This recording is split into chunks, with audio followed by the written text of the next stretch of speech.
स्वागत है दोस्तों आपका अपने चैनल सीयूटी इंडिया में। जैसा कि आपको पता है कि हमने जुडिशरी पे एक लेक्चर हो चुका है जो कि आपको मिल गया होगा। आज हम जुडिशरी पे सेकंड लेक्चर आपको प्रोवाइड करा रहे हैं। जुडिशरी पे 2 लेक्चर और हम लेंगे, फिर उसके बाद ये यूनिट खत्म हो जाएगा हमारा, फिर हम सेकंड यूनिट पे चले जाएंगे। तो समय न व्यर्थ करते हुए हम आगे बढ़ते हैं।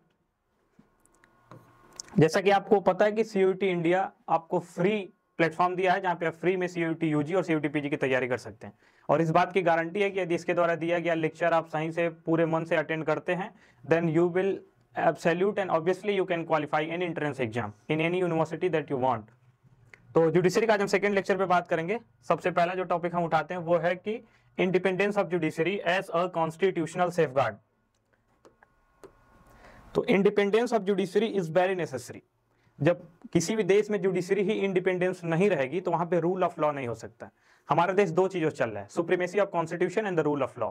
Even rule of law is also means the supremacy of constitution. सबसे पहले हम बात करें इंडिपेंडेंस ऑफ जुडिशरी की, तो एक आर्टिकल हम मेंशन करेंगे, article 50 of the Indian constitution. Article 50 provide, article 50 ये आपको याद रहना चाहिए। मैंने पहले ही बोला था कि पहले लेक्चर से कि आप एक अपने साथ कॉपी और पेन लेके रहें। जो मैंने आर्टिकल जो मैं बोलूं वो आर्टिकल आप जरूर लिख लें, क्योंकि एग्जाम में ये आर्टिकल अक्सर पूछे जाते हैं। आर्टिकल 50 हम देखें, article 50 of the Indian constitution less the rule of independence of judiciary.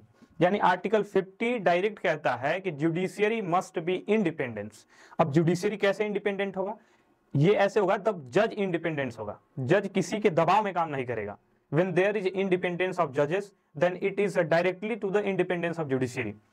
ठीक है, तो आर्टिकल 50 में डायरेक्टली लिखा हुआ है। अब हम देखते हैं इसके कुछ पॉइंट्स देख लेते हैं। पहला देखिए, judiciary's independence is linked to its role as a watchdog in the democracy. अब देखिए, watchdog in the democracy का मतलब क्या है? जब जुडिशियरी इंडिपेंडेंस होगा तो हमारे देश में पार्लियामेंट यदि कोई लॉ बनाता है तो सबसे पहले जुडिशियरी उस पर नजर लगाएगा कि कहीं ये हमारे कॉन्स्टिट्यूशन में दिए गए प्रोविजन के खिलाफ तो नहीं है। Either it is contrary to the provision which is mentioned in the Indian constitution. तो वॉच डॉग मतलब यही कि नजर बनाए रखेगा कि देश में कोई भी लॉ बनाए जा रहे हैं या कोई भी एक्टिविटी हो रही है वो हमारे कॉन्स्टिट्यूशन के खिलाफ तो नहीं है या किसी का फंडामेंटल राइट तो इन्फ्रिंज नहीं कर रही है। तो ये वर्ड हुआ वॉच डॉग, यानी एक कुत्ते की तरह नजर बना के रखेगा वो। ठीक है, अब सेकंड पे हम बात करें, in order to ensure that constitutionally guaranteed freedom. अब देखिए, जो कॉन्स्टिट्यूशन द्वारा, कॉन्स्टिट्यूशन में जितने भी गारंटी हमें दिए गए हैं एज अ फंडामेंटल राइट और एज अ लीगल राइट और as a constitutional right, Supreme Court का यह काम है कि वो उसको इंश्योर करेगा एंड मेंटेन करेगा। कॉन्स्टिट्यूशन के द्वारा जितने भी राइट हमें या किसी भी people of India, citizen of India को दिया गया है, उसकी गारंटी लेता है सुप्रीम कोर्ट। अब हम आगे चलते हैं नेक्स्ट स्लाइड पे। थर्ड में लिखा हुआ है कि judiciary act as a guardian of fundamental right which are constitutionally granted to every citizen of India. अब देखिए, इसमें डायरेक्ट लिखा है judiciary act as a guardian of fundamental right. सबको पता है कि फंडामेंटल राइट हमारे आर्टिकल 12 टू आर्टिकल 35, एक आपको एक चार्ट प्रिपेयर करके की नोट्स के फॉर्म में दे दी जाएगी, जिसमें पूरा आर्टिकल 1 से लेके इवन फंडामेंटल ड्यूटीज तक तो आपको दिमाग में एक बना रहना चाहिए उसका फिगर कि कहीं पूछ दे। तो सबसे पहले ये आपको पता है कि article 12 to 35 is talk about fundamental right. यहां पे लिखा है कि सुप्रीम कोर्ट और the judiciary is the guardian of fundamental right. यानी गवर्नमेंट या स्टेट के द्वारा यदि कोई भी लॉज या कोई भी एक्टिविटीज की जाती है जिसके थ्रू आपका फंडामेंटल राइट इन्फ्रिंज होता है, then the Supreme Court is a guardian, he shall protect your fundamental right. और आप डायरेक्ट सुप्रीम कोर्ट में अप्रोच कर सकते हैं बाय आर्टिकल 32 और आप हाई कोर्ट में डायरेक्ट जा सकते हैं आर्टिकल 226। एक मिनट, इसे मैं क्लियर लिख देता हूं।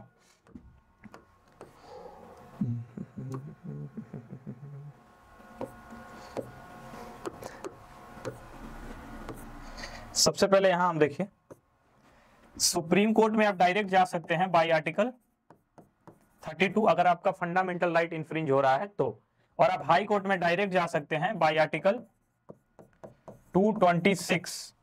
अब देखिए, ये रिट ज्यूरिडिक्शन इसको बोलते हैं, यानी अगर आपका फंडामेंटल राइट इन्फ्रिंज हो रहा है तो आप डायरेक्ट सुप्रीम कोर्ट जा सकते हैं आर्टिकल 32 के थ्रू और हाई कोर्ट जा सकते हैं आर्टिकल 226 के थ्रू। अब इसको प्रोटेक्ट कैसे करेगा? तो सुप्रीम कोर्ट या हाई कोर्ट एक रिट जारी करेंगे, उस रिट के थ्रू 5 प्रकार के रिट हैं जो कि सुप्रीम कोर्ट निकालता है। अब यहां पे अक्सर क्वेश्चन ऐसे बनते हैं कि रिट ज्यूरिडिक्शन में, एक मिनट आप इसे लिखिएगा कि रिट ज्यूरिडिक्शन रिट ज्यूरिसडिक्शन में किसका पावर ज्यादा है, सुप्रीम कोर्ट या हाई कोर्ट? तो हमेशा याद रखिएगा कि रिट ज्यूरिसडिक्शन में हाई कोर्ट के पास ज्यादा पावर है सुप्रीम कोर्ट से, यानी आर्टिकल 226 के पास ज्यादा पावर है आर्टिकल 32 से। ये अक्सर क्वेश्चन बनते हैं कि रिट ज्यूरिसडिक्शन में किसका पावर ज्यादा है, तो हाई कोर्ट। ठीक है, तो अब हम इस पे अपने पेज पे आ जाते हैं। आपने देखा कि supreme Court act as a guardian of fundamental. अब देखिए ड्यू प्रोसेस ऑफ लॉ, एक ये नया शब्द आता है जिसको अभी हम एक्सप्लेन करेंगे। Due process of law means that the state must respect all the legal right that are on to the person and conform to the norms of the fairness, liberty and fundamental right etc. अब देखिए due process of law means the rights or the provision which is mentioned in the constitution, state must follow these rules or these provision, यानी state को वो चीज मानना है, state उसके खिलाफ जाके कोई भी लॉ नहीं बना सकती।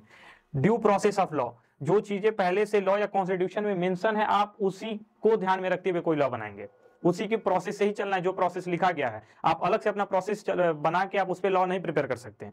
यानी स्टेट को ध्यान देना है कि जो भी चीजें कॉन्स्टिट्यूशन में मेंशन की गई हैं उसी के थ्रू चलना है। एक डीपीएसपी आपको पता ही है कि directive principle of state policy, इसमें भी डायरेक्ट लिखा गया है 36 से 51 तक है, ये डायरेक्ट लिखा गया है इसमें भी कि स्टेट कभी भी जो लॉ बनाएगी तो directive principle of state policy, यानी जितनी चीजें 36 से 51, 36 टू 51 के बीच में जितनी चीजें लिखी गई हैं उसको ध्यान में रख के ही बनाना है। तो ये सारी चीजें आपको पता रहनी चाहिए, एमसीक्यूज पे बनेंगे। और आप टेंशन लीजिए, जैसे जुडिशरी टॉपिक खत्म होगा तो हम एक अलग से लेक्चर लेंगे संडे के दिन, जिसमें इस पे जितने भी एमसीक्यूज बनेंगे वो हम आपको बताएंगे। तो आगे चलते हैं, अब हम बात करेंगे रोल ऑफ इंडियन जुडिशरी। ठीक, रोल ऑफ इंडियन जुडिशरी में हम देखें कि रोल ऑफ कोर्ट, सबसे पहले सुप्रीम कोर्ट की बात करें। सुप्रीम कोर्ट ये देखिए सबसे पहले एडजुडिकेटर है, इंटरप्रेटर है, ये एडवाइजर है, यहाँ पे स्पेलिंग थोड़ी मिस्टेक है, एडवाइजरी, और ये है एक्टिविस्ट। हमारा सुप्रीम कोर्ट एडजुडिकेट भी करता है, इंटरप्रेट भी करता है, एडवाइस भी देता है और एक्टिविस्ट के थ्रू भी काम करता है। इन चारों वर्ड को हम थोड़ा थोड़ा समझने का कोशिश करेंगे और इस पे जो क्वेश्चन बनेगा वो आपको प्रोवाइड किया जाएगा। सबसे पहले हम देखें इस पे कि अंडर आर्टिकल 131, अभी आपको नोट कर लेना है कि article 131 is talk about the Supreme Court is granted original jurisdiction. अब देखिए सुप्रीम कोर्ट को जो ओरिजिनल ज्यूरिसडिक्शन है, सुप्रीम कोर्ट का ज्यूरिसडिक्शन क्या है, वो आर्टिकल 131 में मेंशन है। अब देखिए जैसे ओरिजिनल ज्यूरिसडिक्शन क्या है सुप्रीम कोर्ट का, सबसे पहले ये समझना है। किसी मान लीजिए स्टेट गवर्नमेंट और ये सेंट्रल गवर्नमेंट, स्टेट और सेंट्रल गवर्नमेंट के बीच में किसी मैटर को लेकर डिस्प्यूट हो गया या विवाद हो गया, अब इसको कौन डील करेगा? ये हाई कोर्ट तो डील करेगा नहीं, क्योंकि हाई कोर्ट खुद ही एक स्टेट में मैनेज हो रहा है। ये ओरिजिनल ज्यूरिसडिक्शन है सुप्रीम कोर्ट का, ये केस डायरेक्ट सुप्रीम कोर्ट में जाएगा। कोई एक स्टेट दूसरा स्टेट, इन दोनों के बीच में कोई डिस्प्यूट हो गया, ये भी केस डायरेक्ट सुप्रीम कोर्ट में देखे जाएंगे। जैसे इसका एग्जांपल होता है कि रिवर वाटर डिस्प्यूट, ये केसेस भी सुप्रीम कोर्ट डील कर सकता है, डील करता भी है, लेकिन इसके लिए ट्राइब्यूनल्स बनाए जाते हैं, जो कि हमने पिछले लेक्चर में ट्राइब्यूनल्स पे बात की थी, जैसे नेशनल ग्रीन ट्राइब्यूनल और उसके बाद सेंट्रल गवर्नमेंट ट्राइब्यूनल्स, ये सब हमने कल भी पिछले लेक्चर में देखा था। ओरिजिनल ज्यूरिसडिक्शन यही है, यदि सेंटर या स्टेट के बीच में कोई विवाद हो जाता है, या फिर स्टेट या स्टेट के बीच में, या दो स्टेट या फिर एक स्टेट के बीच में विवाद हो जाता है, तो ये ओरिजिनल ज्यूरिसडिक्शन है सुप्रीम कोर्ट का, ये मैटर सुप्रीम कोर्ट डील करेगा। I hope it is clear. Example एक देख लें, the dispute between the sharing of the river और other natural resources between two state in India can be directly brought to the Supreme Court under exercise of its original jurisdiction। जो भी हमने बात की ये ओरिजिनल ज्यूरिसडिक्शन में आता है, ये डायरेक्ट ये केसेस सुप्रीम कोर्ट में जा सकते हैं। नेक्स्ट स्लाइड में आर्टिकल जितना मैं बोल रहा हूं ये आर्टिकल आप लिखते रहिएगा। ये सारा आर्टिकल हम अलग से आपको एक पीपीटी या पीडीएफ के थ्रू प्रोवाइड कराएंगे, लेकिन आप यहाँ पे लिखते रहेंगे, समझते रहेंगे तो बहुत जल्दी याद हो जाएगा। वो एक लेंदी प्रोसेस हो जाएगा, आपको एक ही साथ यदि 50-60 आर्टिकल दे दिए जाएंगे तो अच्छे से आप याद नहीं कर पाएंगे। जैसे यहाँ में फिर एक आर्टिकल 32, जो अभी मैंने पीछे बात भी किया था कि आर्टिकल 32 ये प्रोवाइड करता है आपको कि यदि कोई भी आपका फंडामेंटल राइट इन्फ्रिंज कर रहा है तो आप डायरेक्ट सुप्रीम कोर्ट जा सकते हैं इसको रिस्टोर कराने के लिए, या इसमें कंपेंसेशन, रिकम्पेंसेशन जो भी आप चाहते हैं रिट जारी कराने के लिए, वो सुप्रीम कोर्ट जैसा डिसीजन देगा। Article 32 of the constitution further gives an extensive original jurisdiction to the Supreme Court for the enforcement of fundamental right of the citizen through issuing direction, order and writ. Appellate jurisdiction to the Supreme Court can be invoked by the certificate granted by the High Court. Same चीज जो मैंने बोली कि article 32 के through यदि आपका कोई भी फंडामेंटल राइट इन्फ्रिंज होता है तो आप डायरेक्ट सुप्रीम कोर्ट जा सकते हैं। सुप्रीम कोर्ट रिट इश्यू करेगा, जिसके थ्रू अगर वो चीजें वाकई में गलत हो रही हैं तो वो रिस्टोर हो जाएंगी। इसमें बात की गई अपीलेट ज्यूरिडिक्शन, आप सबको पता है, यहां हम थोड़ा समझा दें। आप सबको पता है कि हमारा हायरार्की क्या है कोर्ट का, सबसे ऊपर पड़ेगा सुप्रीम कोर्ट, देन आफ्टर पड़ेगा हाई कोर्ट, फिर पड़ेगा सबऑर्डिनेट कोर्ट। सबऑर्डिनेट कोर्ट सबसे पहले हम केस फाइल करते हैं सबऑर्डिनेट कोर्ट में। अगर ये हमारे आर्टिकल 131 में फाइल नहीं करता, यदि ये स्टेट या सेंटर या स्टेट स्टेट के बीच में डिस्प्यूट नहीं है, नॉर्मल डिस्प्यूट है जो अधिकतर हम अपने डेली लाइफ में सुनते हैं, डेली लाइफ में देखते हैं, उसमें सबसे पहले केस फाइल करते हैं सबऑर्डिनेट कोर्ट यानी कि लोअर कोर्ट में। ठीक, लोअर कोर्ट कोई डिसीजन दिया, हम उसे सेटिस्फाई नहीं है, हम उसका फर्दर अपील करते हैं हाई कोर्ट में। अपील का मतलब ये नहीं होता कि आपने अपील कर दी फिर वो केस हाई कोर्ट में चलने लगा, नहीं, हाई कोर्ट उसको फिर एग्जामिन करता है कि it is a case for appeal और नॉट, ये केस अपील किया जा सकता है कि नहीं। अब मान लीजिए कोई ऐसा है कि एक आदमी दूसरे का मर्डर किया, पूरे एविडेंस के साथ ये प्रूफ हो गया सबऑर्डिनेट कोर्ट में या फिर हाई कोर्ट में, और उसमें कोर्ट ने डिसीजन दे दिया कि इनको लाइफ इम्प्रिजनमेंट होगा, डायरेक्ट केस को आप फिर अपील थोड़ी करेंगे, वो सारा एविडेंस आपके खिलाफ है, फिर आप उसे अपील करके क्या पाएंगे। इसलिए जब भी अपील होता है तो उसे हाई कोर्ट पहले देखेगा कि ये अपील करने लायक है कि नहीं। मान लीजिए वो केस अपील हो गया हाई कोर्ट में भी, हाई कोर्ट ने फिर डिसीजन दिया, हाई कोर्ट के भी डिसीजन से आप सेटिस्फाई नहीं है, ऐसा अधिकतर होता है, तभी केसेस बनते हैं जो सुप्रीम कोर्ट के केस हम पढ़ते हैं। ये जब आप इंटर हो जाएंगे BLLB LLB में तो बहुत सारे केस आपको, अभी एक केस हम बात करेंगे भी आगे, PIL पब्लिक इंटरेस्ट लिटिगेशन पे भी जो केसेस हैं, सबसे पहला PIL किस केस के थ्रू आया था, तो वो शायद हुसैनरा Khatoon versus state of Bihar करके केस था, उस पर हम बात करेंगे। तो हाई कोर्ट भी कोई डिसीजन दिया, आप उसके डिसीजन से भी सेटिस्फाई नहीं है, फिर आप इसका फर्दर अपील करेंगे सुप्रीम कोर्ट में। ये है अपीलेट ज्यूरिसडिक्शन। अपीलेट ज्यूरिसडिक्शन मतलब आप यदि उसके लोअर कोर्ट के डिसीजन से सेटिस्फाई नहीं है, so you have a power, you have a jurisdiction to appeal higher court. ठीक है, तो ये हो गया कोर्ट। अब हाँ, एडवाइजरी ज्यूरिसडिक्शन की बात करेंगे। सबसे पहले आप वो लिख लीजिए, आर्टिकल 143 लिखिए। आर्टिकल 143 में क्या मेंशन किया गया है, advisory jurisdiction of supreme court. President under Article 143 of the Constitution recognized as the advisory jurisdiction of the court. Under this scheme, President may refer any question of law or fact of public importance. अब देखिए, article 143 में ये mention किया गया है कि president supreme court से advice ले सकता है। एडवाइस किस चीज पे लेंगे ये याद रहना चाहिए, advice on the question of law और फैक्ट।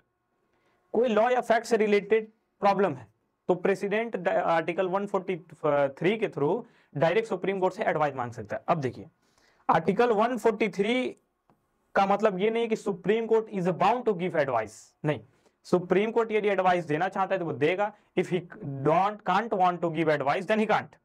अब इसमें भी फिर एक आता है कि यदि सुप्रीम कोर्ट एडवाइस दे दिया प्रेसिडेंट को, नाउ प्रेसिडेंट इज बाउंड और नॉट, तो प्रेसिडेंट भी बाउंड नहीं है। यदि मान लीजिए कोई एडवाइस सुप्रीम कोर्ट दे भी दिया तो प्रेसिडेंट भी बाउंड नहीं है कि वो उस एडवाइस को माने। ठीक है, तो इसको कह सकते हैं कि 143 बहुत एब्सोल्यूट नहीं है। एडवाइस देने का मन करेगा तो देंगे, एडवाइस दे भी दिए तो प्रेसिडेंट का मन करेगा तो मानेंगे या फिर नहीं मानेंगे। ठीक है, तो अब आगे बढ़ते हैं। आपने तीन चीजें देखी, एडवाइजरी ज्यूरिसडिक्शन, एक minute, advisory jurisdiction, appellate jurisdiction and original jurisdiction, ये तीनों jurisdiction, I hope it is clear to you. Next slide हम देखें। हाँ देखिए, PIL पे जो हम बात कर रहे थे, PIL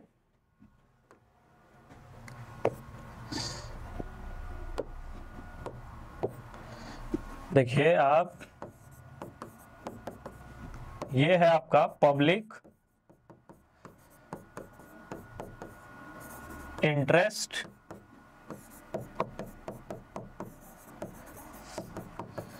litigation, public interest litigation. इसमें क्या होता है कि जैसे मान लीजिए किसी एक कम्युनिटी, किसी एक सोसाइटी के साथ कुछ गलत हो रहा है और वो सोसाइटी के पास उतनी न रिसोर्स है, न नॉलेज है, न पावर है, न मनी है, power in the sense of money और in the sense of knowledge, वो अपना केस नहीं कर सकते हैं। एक फ्री लीगल एड करके भी चीजें होती हैं जो आगे हम बात करेंगे। फ्री लीगल एड क्या होता है, फ्री लीगल एड सोसाइटीज होती हैं, एक केस में बात भी किया गया है। तो पब्लिक इंटर लिटिगेशन का जाहिर सी मतलब यह है, जैसे मान लीजिए कुछ लोगों का समूह है, a group of the people है, या कोई सोसाइटी है, उस सोसाइटी के पास उतनी न नॉलेज है, न पावर है, न पैसे है, उनके साथ कुछ गलत हो रहा है, स्टेट उनके साथ कुछ गलत कर रही है या कोई अथॉरिटी उनके साथ कुछ गलत कर रही है, वो अपना केस नहीं कर सकते क्योंकि उनको उन्हें पता है ना, उतने पैसे हैं कि वो जाके सुप्रीम कोर्ट या हाई कोर्ट में अपना केस करें, इवन डिस्ट्रिक्ट कोर्ट में ही करें। उसके लिए क्या होता है कि कोई भी NGO या कोई भी पर्सन जिनके पास थोड़ी बहुत भी नॉलेज है, जिनको पता है कैसे करना है, कोई भी आदमी उनके बिहाफ पे केस कर सकता है। उसको बोलते हैं पब्लिक इंटरेस्ट लिटिगेशन, यानी पब्लिक के इंटरेस्ट में जो हम केस किए हैं वो पब्लिक के इंटरेस्ट में है या उनके फायदे की बात है, तो हम लिटिगेट कर सकते हैं पब्लिक के इंटरेस्ट में, कोई भी आदमी कर सकता है किसी और के बिहाफ में। तो अधिकतर ये एनजीओस करती हैं, एडवोकेट करते हैं, या वो लोग सोशल एक्टिविस्ट जो हैं वो ये काम करते हैं। तो जब हम पब्लिक इंटरेस्ट की बात करें, अब बात करें पीआईएल हमारे देश में, ये हमारे देश का कॉन्सेप्ट नहीं। जब हमारा देश आजाद हुआ पीआईएल नाम का कॉन्सेप्ट नहीं था, ये यूएस में और इंग्लैंड में चलता था। हमारे देश में पीआईएल कॉन्सेप्ट सबसे पहले कब आया? ये आया 1979 में, सबसे पहला पीआईएल केस इसमें किया गया था। केस जो था हुसैनरा खातून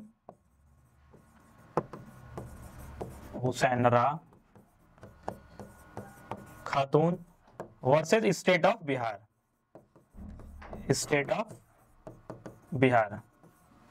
इस केस के थ्रू सबसे पहले 1979 में हमारे देश में पीआईएल पब्लिक इंटरेस्ट लिटिगेशन के अंडर में पिटिशन फाइल की गई थी। केस ये था कि ये बिहार में जेल में जो प्रिजनर्स थे, जो कैदियां थे, उनके साथ बहुत गलत व्यवहार हो रहा था और उनके पास कोई भी लीगल राइट था ही नहीं पूरी तरह। जैसे आपको भी पता है कि जब प्रिजनर जो होते हैं उनके पास भी कुछ लीगल राइट होता है, आप जेल में जाने के बाद भी उस राइट को आप इन्फ्रिंज नहीं कर सकते। जैसे article 21 is one of the absolute right, आप right to life and personal liberty. इसमें क्या हुआ कि प्रिजनर्स को कोई लीगल हेल्प ही नहीं था, यानी उनके जैसे प्रिजनर्स कोई कैदी है जो जेल में गया, उनका कोई अपना जानने वाला नहीं है, फिर भी उनको यह अधिकार है कि सरकार उन्हें लीगल एड प्रोवाइड कराएगी। वो इसी केस के थ्रू आया था। इस केस में यह कहा गया कि बिहार के किसी जेल में करीब 1000-2000 ऐसे कैदी थे जिनका कोई था ही नहीं, उनका कोई लीगल एड ही नहीं उन्हें मिल रहा था। वो उनको सजा एक बार भी नहीं, अभी ट्रायल चल रहा है, वो जेल में है, उनको ट्रायल करने के लिए उनके पास अपना एडवोकेट ही नहीं है। तो ये पीआईएल किया गया और बोला गया कि इसमें ऐसे कई हजारों कैदियां हैं जिनके पास कोई एडवोकेट ही नहीं है, जिनके पास पैसे ही नहीं है, जिनके पास पावर ही नहीं है, जिनकी फैमिली ही नहीं है जो उनके लिए कोई एडवोकेट हायर करे या उनके लिए कोई भी लीगल एड करे जिससे उनका केस आगे बढ़ पाए या फिर केस वो जीते हारे, जो भी चीजें हो। तो इस पे कोर्ट ने डिसीजन ये दिया कि फ्री लीगल एड सर्विस सबको मिलनी चाहिए। वो अपने से कर लें तो ठीक है, नहीं करेंगे तो उनको स्टेट प्रोवाइड कराएगी एडवोकेट जो कि उनका केस लड़ेंगे। तो ये आपको याद रहना चाहिए। जैसे यहाँ पे लिखा है, मैं आपको बता देता हूँ, the first ever PIL is listed as Hussainara Khatoon versus state of Bihar and the date back to 1979। ये आपको केस याद रहना चाहिए। पीआईएल सबसे पहले, ये एग्जाम में जाहिर सी बात है पूछ देगा, जरूर ये सवाल होगा। The public interest activist lawyer filed this case on the behalf of thousands of prisoners of the Bihar jail against the inhuman condition of prisoner.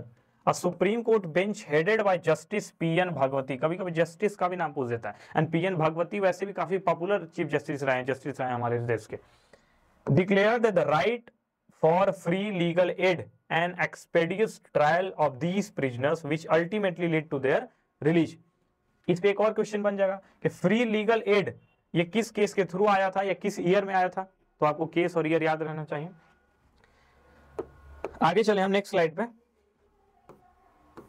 इसमें अब हाई कोर्ट और लोअर कोर्ट पे थोड़ा हम देख लेते हैं। जैसे हाई कोर्ट पे मैंने पिछले लेक्चर में भी थोड़ा बहुत बात किया था, आपको थोड़ा बहुत आइडिया होगा इस पे। सबसे पहले देखें कि high court function as organ of judicial administration at the state level. Similarly, the lower court function as the center of the civil and criminal justice at the district level. Lower court, as explained above, comprise of the district and subordinate court.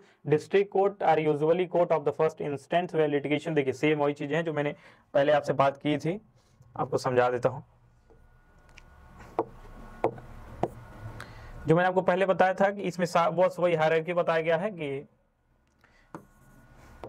पहले supreme court आएगा, फिर high court आएगा, फिर district court, वही district subordinate या फिर lower court.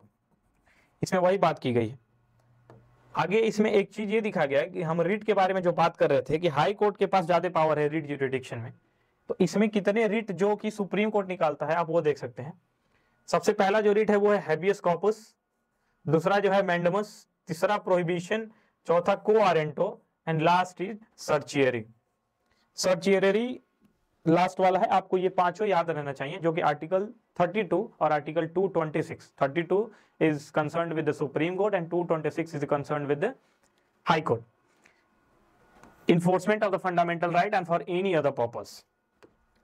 अब हम नेक्स्ट स्लाइड देखें तो independence and impartiality of Indian judiciary. सबसे पहले देखें the theory of constituent mechanism of independence of judiciary define judiciary's independence in the term of independence of its judges। जैसा कि हम आपको बात कर रहे थे कि इंडिपेंडेंस ऑफ जुडिशरी कब होगा, जब उसमें अपॉइंट जजेस इंडिपेंडेंट होंगे, वो किसी और पे डिपेंड नहीं होंगे। सेम यही चीज अब हम बात करेंगे जजेस के बारे में। हाई कोर्ट के जजेस और सुप्रीम कोर्ट के जजेस के बारे में, जिससे आपको ये चीजें क्लियर हो जाएंगी। इंडिपेंडेंस ऑफ जजेस is directly proportional to the independence of judiciary.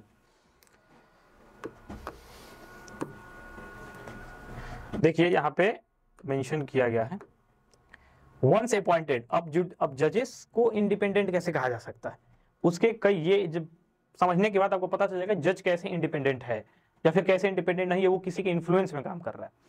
सबसे पहले वंस अपॉइंटेड, एक बार जज अपॉइंट हो गया, जज are provided with the security of the tenure till they reach the retirement age. जब तक रिटायरमेंट एज नहीं आ जाती है तब तक वो एज अ जज सर्व करेंगे, अगर उनके खिलाफ मिसबिहेवियर या फिर मिसकंडक्ट के चार्जेस नहीं लगते हैं तो, जो कि ऐसा अभी तक बहुत रेयर ही हुआ है। अब देखिए हम बात करेंगे कि रिटायरमेंट एज क्या है जजेस का। 62 ईयर है हाई कोर्ट के जजेस का and 65 for the Supreme court जजेस, यानी 62 साल तक जज जो कि हाई कोर्ट का जज है वो 62 ईयर अपने एज तक सर्व कर सकते हैं और 65 ईयर तक सुप्रीम कोर्ट सर्व कर सकते हैं। अब देखिए जजेस are not allowed to practise as advocate in the same और इक्विवेलेंट कोर्ट। यहां कुल मिला के बात ये लिखा है कि जैसे हाई कोर्ट का कोई जज है, 62 ईयर तक उसने अपनी सर्विस दी, ठीक, अब रिटायर होने के बाद वो क्या करेंगे, जाहिर बात थोड़ी कि 62 में रिटायर हुए 63 में मर जाएंगे, या सब जज घर पे बैठना भी नहीं चाहते, तो उनके लिए प्रावधान ये है, ये प्रोविजन दिया गया है कि यदि कोई हाई कोर्ट का जज रिटायर होने के बाद एज ए एडवोकेट वो प्रैक्टिस करना चाहते हैं तो हाई कोर्ट का जज सिर्फ सुप्रीम कोर्ट में प्रैक्टिस कर सकता है, वो अपने सेम इक्विवेलेंट या फिर उससे लोअर के कोर्ट में प्रैक्टिस नहीं कर सकते। यानी कोई हाई कोर्ट का जज दूसरे हाई कोर्ट में या फिर डिस्ट्रिक्ट कोर्ट में प्रैक्टिस नहीं कर सकता है, he can only practice in the Supreme court, जो अपने हायर कोर्ट में ही प्रैक्टिस कर सकते हैं। सेम थिंग्स यहां लिखा गया, यही सेम चीज है सुप्रीम कोर्ट के जज के पास है, वो अपने इक्विवेलेंट या फिर लोअर कोर्ट में प्रैक्टिस नहीं कर सकते। यहां लिखा क्या हुआ है, आप एक चीज देखेंगे, लिखा है कि वो practice as advocate in the same और equivalent court post their retirement. For example, a retired high court judges can practice in the Supreme Court, but is prevented from practice in the same or other high court. Same या फिर उससे lower court में practice नहीं कर सकते. This ensures that ex judges practicing at the bar do not influence the decision of the bench with whom they may have presumed familiarity. इसके कहने का सेंस ये है कि कोई भी हाई कोर्ट का जज या तो उसे ऊपर प्रैक्टिस करेगा, उसके बराबर नीचे नहीं करेगा। क्यों? अब देखिए रीजन ये बताया गया, कोई हाई कोर्ट का जज यदि उसी हाई कोर्ट में प्रैक्टिस करे तो वो तो वहां की सारी प्रोसीडिंग से फैमिलियर है, फिर जाहिर सी बात है सारे मिसकंडक्ट और प्रोफेशनल एथिक्स फॉलो हो ही नहीं पाएगा। यानी उस जज को सारा वहां का प्रोसीडिंग पता है, तो ये कहीं ना कहीं इन्फ्लुएंस हो जाएगा, जो कि मैंने पिछले लेक्चर में आपसे बात की थी, एडवर्सियल एंड इक्विटोरियल सिस्टम, तो फिर वहां पे एडवर्सियल सिस्टम लागू नहीं हो पाएगा। इसीलिए ये प्रावधान बनाया गया है कि हाई कोर्ट का जज उससे ऊपर ही प्रैक्टिस कर सकते हैं। आगे की स्लाइड में हम देखें,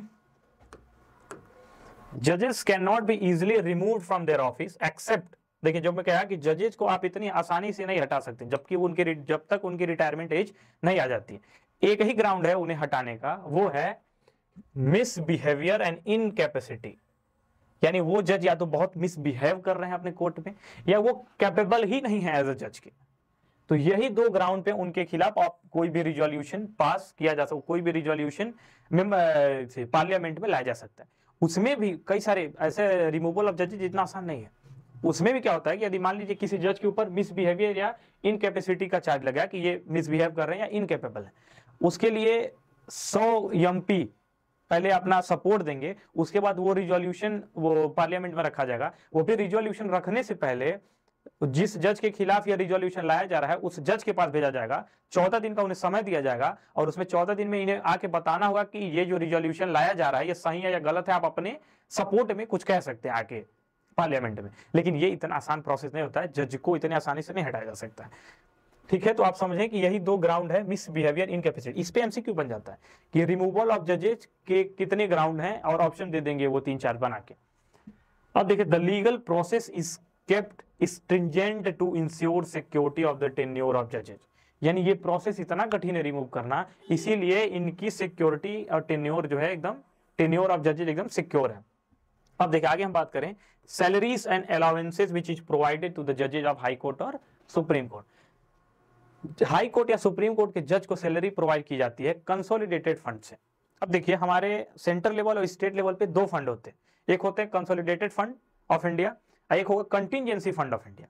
सेम चीज स्टेट लेवल पे भी होता है, consolidated fund of state and the contingency fund of state. अब देखिए, कंसोलिडेटेड फंड से जजेस को सैलरी और अलाउंस दिया जाता है, कंटिंजेंसी से नहीं। तो यहाँ आपको थोड़ा ये भी समझना है कि कंटिंजेंसी फंड किस लिए यूज किया जाता है। तो contingency fund is use for emergency purpose, कोई बहुत बड़ा डिजास्टर आ गया तो उस सिचुएशन में हम कंटिंजेंसी फंड से पैसे निकाल के वहां प्रोवाइड कराएंगे।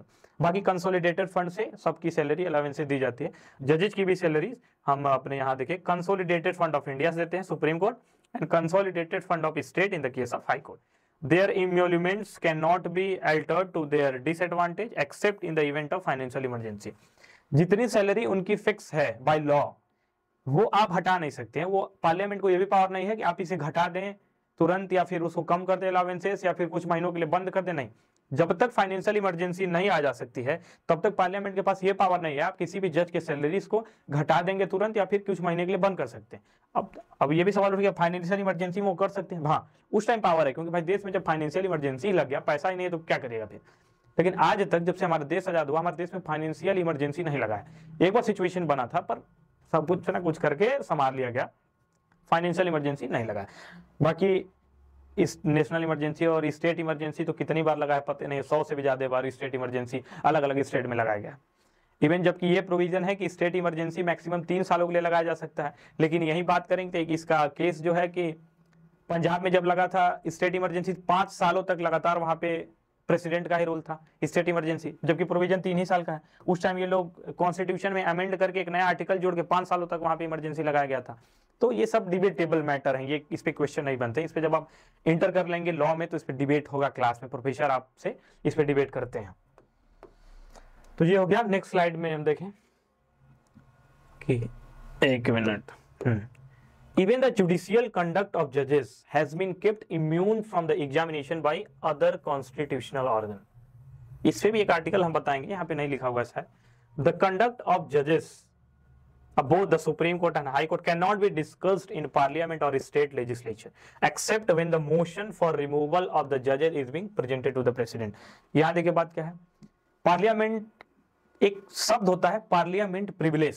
पार्लियामेंट प्रिविलेज मतलब पार्लियामेंट में एमपी द्वारा बोला गया कोई भी चीज के खिलाफ आप उन्हें सू नहीं कर सकते, केस नहीं कर सकते हैं। पार्लियामेंट में कोई सांसद जब कुछ बोल रहा है या इवन अधिकतर आप देखते होंगे पार्लियामेंट में जब डिबेट होता है कुछ लोग गाली बक देते हैं, जूता चप्पल चला के मार, ये एक टाइप का बाहर यदि आप देखें तो ये मिसकंडक्ट है। पर पार्लियामेंट्री प्रिविलेज के अंदर पार्लियामेंट में एमपी कुछ भी बोल रहे हैं तो वहां आप उन्हें सू नहीं कर सकते हैं, उनके खिलाफ आप केस नहीं करते, उनको ये प्रिविलेज दिया गया है कि वो कुछ भी कह सकते हैं, कुछ भी कर सकते हैं, एनीथिंग एवरीथिंग। यहाँ पे दिया गया है कि पार्लियामेंट की एमपी के पास इतनी तो प्रिविलेज है कि वो कुछ भी कहें, उनके खिलाफ कोई केस नहीं होगा, लेकिन वो किसी के जज, किसी भी हाई कोर्ट या सुप्रीम कोर्ट के जजेस के कंडक्ट के बारे में बात नहीं कर सकते, ये पावर उन्हें नहीं है। इसमें आप आर्टिकल याद रखिएगा, यहाँ नहीं लिखा हुआ है पर मैं बता दे रहा हूँ। आर्टिकल 121 और 211 ये 2 आर्टिकल आपको याद रखना है। 121 में यह लिखा गया कि पार्लियामेंट किसी भी जजेस के कंडक्ट के बारे में बात नहीं करेगा, ये पावर इनके पास नहीं है। इसमें लिखा है कि कोई स्टेट लेजिस्लेचर भी किसी भी हाई कोर्ट सुप्रीम कोर्ट के जजेस के कंडक्ट के बारे में बात नहीं करेगा। ये 2 case 121 talk about parliament, parliament मतलब मेंबर ऑफ पार्लियामेंट के पास ये पावर नहीं है, और 211 स्टेट लेजिस्लेचर एमएलए के पास ये पावर नहीं है कि आप अपने हाउस में किसी भी जज के कंडक्ट के ऊपर बात करें, नहीं। ठीक है, ये हुआ। अब हम देखें कि supreme court of India has been authorised to have its own establishment and to have complete control over it। It is further authorized to make appointment of the officer and staff। ये वही लिखा है कि supreme Court के जजेस को भी appoint supreme court ही करता है, अपॉइंट तो प्रेसिडेंट करेंगे, पर कोलिजियम सिस्टम के थ्रू अपॉइंटमेंट जो होता है उसमें सुप्रीम कोर्ट एक चीफ जस्टिस होंगे और 3 अदर जज होते हैं, 4 अदर जज होते हैं, एक सुप्रीम और एक चीफ जस्टिस होते हैं। तो वो अपने स्टाफ को, इवन जजेस को, सुप्रीम कोर्ट में जितने लीगल ऑफिसर होते हैं सबके अपॉइंटमेंट सुप्रीम कोर्ट खुद करता है। जजेस को अपॉइंट प्रेसिडेंट करेंगे, पर नाम सजेस्ट करके कौन भेजता है? Collegium system. और कॉलेजियम सिस्टम में एक सीजीआई होते हैं और 4 अदर जज होते हैं, कर तो यही रहे हैं ना इनडायरेक्टली, ये तो सिर्फ अपॉइंट करेंगे। अब इससे भी बहुत डिबेट है, फर्स्ट जज केस, सेकंड जज केस, थर्ड जज केस, ये जब आप एंट्रेंस क्लियर करके एडमिशन ले लेंगे तो ये सारी चीजें आपको पढ़ाई जाएंगी। नेक्स्ट देखिए यहाँ, तो इसके साथ ये जुडिशरी का सेकंड लेक्चर हमारा यहाँ खत्म होता है। जुडिशरी पे मैक्सिमम 2 लेक्चर और जाएंगे, जुडिशरी आपका खत्म हो जाएगा। फिर जुडिशरी पे जितने आर्टिकल्स में पढ़ाया इसको कंबाइन करके, या जितने कंटेंट में पढ़ाया इस सब को कंबाइन करके आपको एक पीडीएफ या पीपीटी के थ्रू मैं एक लेक्चर ले लूंगा, छोटा सा ही 15-20 मिनट का, जिसमें जितने एमसीक्यू इस पे बनेंगे उस पर हम भी चर्चा कर लेंगे, क्योंकि इस पे जितने भी सवाल बने उसे हमें छोड़ना नहीं है। जुडिशरी से वो कहीं से भी क्वेश्चन पूछ लें तो उसके लिए हमें वेल प्रिपेयर रहना। तो ठीक है, ये जुडिशरी का सेकंड लेक्चर भी खत्म हुआ। इसी के साथ हम फिर मिलेंगे थर्ड लेक्चर में। थैंक यू सो मच, आप इसे देखते रहिए, इसका नोट्स बना लें तो अच्छी बात है, बाकी हम एमसीक्यू के फॉर्मेट में इसे डिस्कस करेंगे। And thank you so much, bye, मिलते हैं फिर नेक्स्ट लेक्चर में।